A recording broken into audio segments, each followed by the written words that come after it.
आप देख रहे हैं प्रेरणा संवाद। मैं हूं पल्लवी। आज के प्रमुख समाचारों पर एक नजर। कानपुर के ग्रीन पार्क में रचा इतिहास, 1 लाख लोगों ने एक साथ किया गीता पाठ। श्रीमद् भागवत गीता जयंती आयोजन समिति ने रविवार यानी कि आज 1 लाख लोगों के साथ सामूहिक गीता पाठ किया। कानपुर के ग्रीन पार्क में हुए इस आयोजन में महाभारत धारावाहिक में श्री कृष्ण की भूमिका निभाने वाले नीतीश भारद्वाज भी सम्मिलित हुए। सामूहिक गीता पाठ सुबह 11:30 बजे 1100 बच्चों ने एक साथ आरंभ किया और फिर 1 बजे से एक साथ 1 लाख लोगों ने गीता का पाठ आरंभ किया। इस्कॉन के 300 से अधिक भक्त भी इसमें सम्मिलित हुए।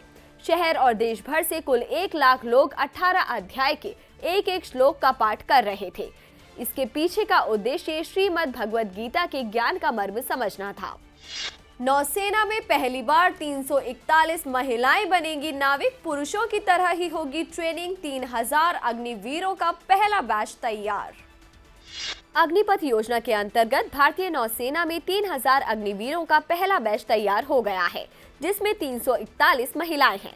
यह पहली बार है जब महिलाओं को नाविक के तौर पर शामिल किया गया है। इन महिलाओं की ट्रेनिंग पुरुषों की ही भांति होगी। नौसेना दिवस से पहले प्रेस कॉन्फ्रेंस को संबोधित करते हुए नौसेना प्रमुख एडमिरल आर हरि कुमार ने कहा कि सेनाओं को जेंडर न्यूट्रल होना चाहिए।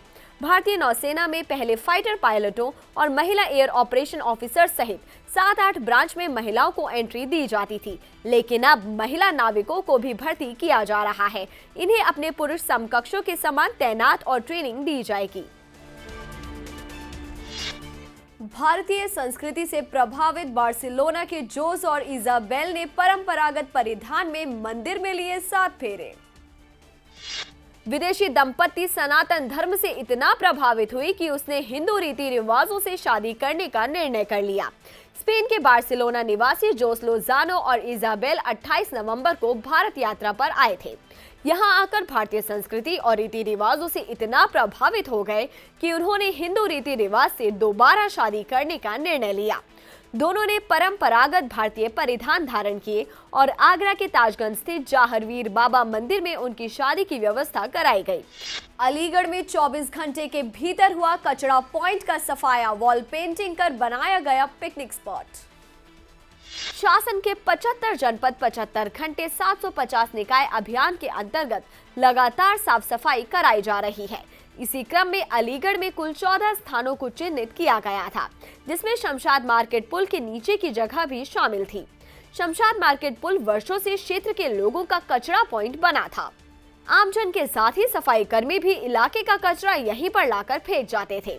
यहाँ क्विंटल कूड़ा कचरा जमा हुआ था, लेकिन मात्र 24 घंटे के भीतर ही यहाँ से 300 ट्रॉली कचरा निकाला गया और इस जगह की सूरत बदल दी गई, जिसके बाद इसे साफ सुथरा करके दीवारों पर वॉल पेंटिंग की गई और पिकनिक स्पॉट बना दिया गया। यहाँ सेल्फी पॉइंट भी बनाए गए हैं। इस जगह का कायाकल्प हो चुका है। वहीं बचे हुए 13 स्पॉट की भी सफाई कराकर उनका भी सौंदर्यीकरण किया जाएगा। धर्मांतरण और लव जिहाद पर लगाम लगाने के लिए विश्व हिंदू परिषद, बजरंग दल और दुर्गा वाहिनी 31 दिसंबर तक चलाएंगे अभियान। लव जिहाद और धर्मांतरण के मामले लगातार बढ़ रहे हैं। हाल ही में विश्व हिंदू परिषद ने लव जिहाद के 400 से भी अधिक मामलों की सूची जारी की।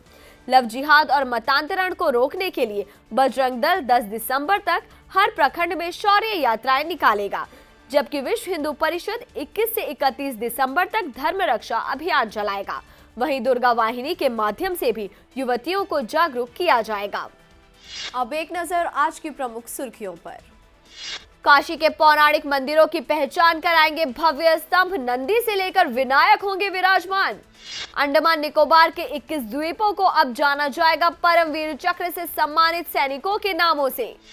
अंबेडकर नगर में राजा सोहेल देव की प्रतिमा का होगा अनावरण। कानपुर नगर निगम ने खत्म किए 258 कूड़ा पॉइंट। सफाई के बाद रोपे गए पौधे, बैठने के लिए लगाई गई बेंच।